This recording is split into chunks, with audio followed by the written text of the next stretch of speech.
Dr. Anthony Fauci, the nation's foremost infectious disease doctor and chief medical advisor to President Biden, spoke to CBS2 News today for the first time.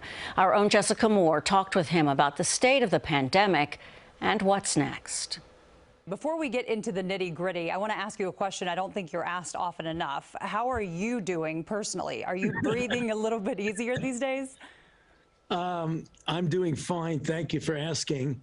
I wouldn't say I'm breathing more easy because, we have been fooled by this virus so many times over the last couple of years that I certainly am pleased to see that the cases and the hospitalizations and the deaths continue to come down. But I believe we should expect to see an uptick in cases because of the fact that we do have a variant that's got a transmissibility advantage over the original Omicron, and we're pulling back on some of the mitigation methods, namely the requirement for indoor masking in many places that one would expect with the mingling in society of people that you are going to see an uptick in cases. So my hope is, if I'm breathing a little easy, that even if we do, it won't be a major uptick.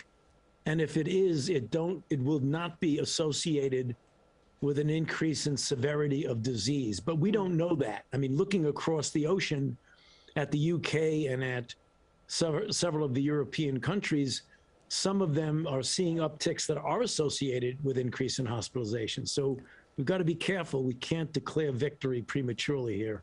In New York, we are starting to see a slight uptick in cases. I wonder if you think businesses and schools need to be prepared to shut down again. I don't want to use the word shut down because that is a rather draconian concept there, to shut down. I think it is conceivable, as the CDC has said, when they revamped their metrics for measuring the criteria for which you would be wearing masks indoor, that if we do see a serious uptick, we should be prepared to pivot and at least temporarily go back to having masking in certain indoor sections. That's a big difference than shutting down. Exactly. No, exactly. And I guess that leads me to my next question. Should we be voluntarily masking, even if our cities, towns don't require it anymore? Oh, I think people who want that extra degree of protection absolutely should have the option without any stigma or discrimination against them. If they want to mask up, they should mask up. I mean, a lot of people will go into indoor settings where they may, in fact, be in a category of people who might be at an increased risk of a severity of disease if they get infected, such as the elderly, such as people with underlying conditions, such as people who might have a compromised immune system. So even though in general a requirement for a mask may not be in place, people should feel the option of, if they want to do it, to get the extra level of safety, to go right ahead and do that. I know that the last 2 years have been tremendously stressful for the entire country. You know that more than any of us. Are there things, though, that this April you're willing to do that you weren't willing to do last April or the April before that?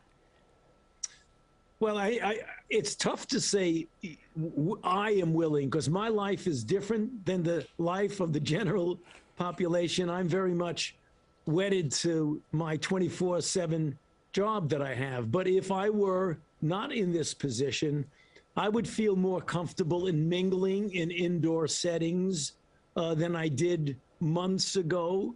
For example, going to a restaurant, particularly if the restaurant has an outdoor section and even an indoor section, so long as there's good ventilation. I think those were kind of things that some time ago I and others would have been reluctant to do and feel comfortable about it. Also, travel. I think people should feel a little bit more comfortable about traveling. You talked about the new strain, the BA2 variant, now the dominant strain. In your opinion, what does that mean for the future of the COVID pandemic? Is that a good thing since we're seeing more cases but less severe disease? What are your thoughts on that? No, I mean, getting infected is never a good thing. So I wouldn't consider it a good thing. I say that when we see a BA2, it is more transmissible by about anywhere from 30 to 75, 80% more than the BA1. The encouraging news is that the level of severity doesn't seem to be any worse than BA1, nor is the protection by vaccines any more diminished with BA2 compared to BA1. The one thing we all have to be appreciative of is that as long as there's a lot of virus that's circulating throughout the world, there is the possibility and a likelihood that you're going to see more variants. Hopefully those variants won't be so different both in their transmissibility and in their severity that it won't have a major impact. But we will continue to see variants. That's almost certain. Let's talk about the vaccine for children under 5. I have 2 toddlers at home. I'm desperate to get them vaccinated. Why is the approval process taking so long, and should that make parents concerned? No, I think parents should be encouraged by that, because what the FDA does, and they do very well, is they very carefully scrutinize the data for safety and for efficacy with the optimal regimen. So we were hoping and thinking that this would be a 2-dose vaccine for children, but it's not. It's going to very likely be a 3-dose vaccine for kids.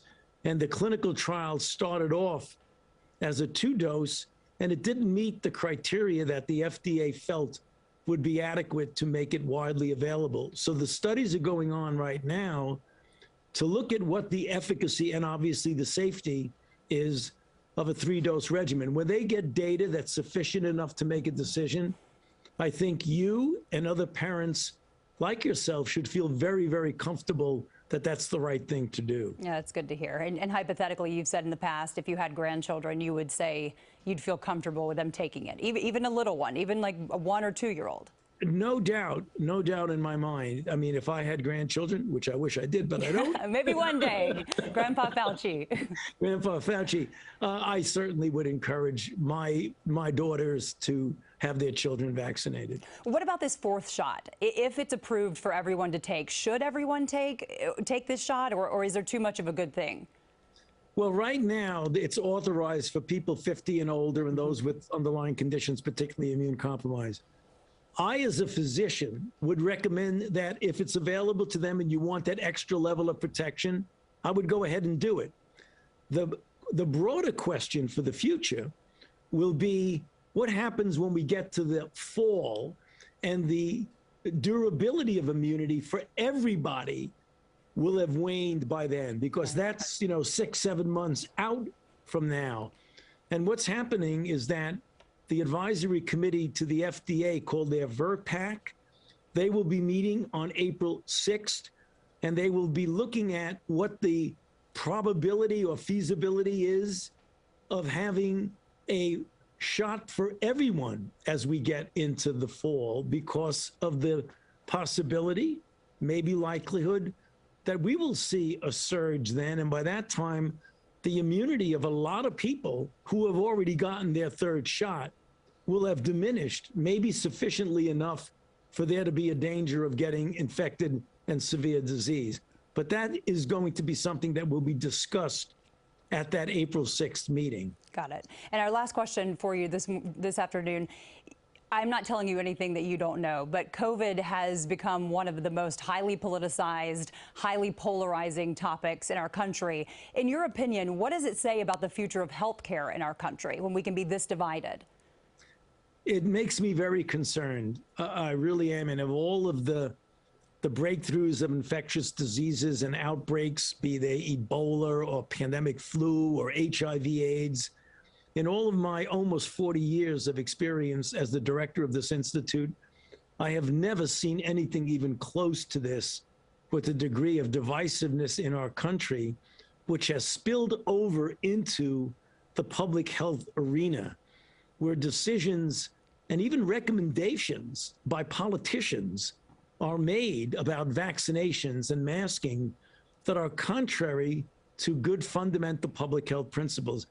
That should not happen. The common enemy here is the virus. Let's focus on the virus, not this political divisiveness, which is becoming very, very strident now in this country. Dr. Fauci, thank you again for the time. My pleasure. Thank you for having me.